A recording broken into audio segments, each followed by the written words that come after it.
आपल्याला आपत्ती व्यवस्थापन यामध्ये आपल्याला काय बघायचं आहे की जर एखाद्या वेळेस समजा आपल्या शाळेमध्ये आग लागली तर त्यावेळी काय करणार आपण. तर आपल्या या शाळेला एक आपलं अग्निशामक यंत्र उपलब्ध झालेलं आहे आणि आजच्या या आनंददायी शनिवार या निमित्ताने आपत्ती व्यवस्थापन या संदर्भात देखील आपल्याला माहिती असणं आवश्यक आहे.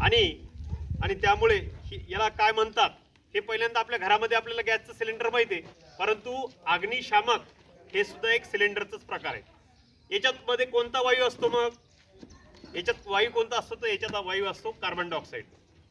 कारण की आपल्याला माहिती आहे ऑक्सिजन हे काय करतंय, ज्वलनास मदत करतंय, परंतु कार्बन डायऑक्साईड मात्र काय करतंय, ज्वलनास मदत करत नाही. मग जर एखाद्या वेळी एखाद्या ठिकाणी आग लागली तर त्या ठिकाणी काय करू शकतो आपण, तर याला लॉक सिस्टीम आहे.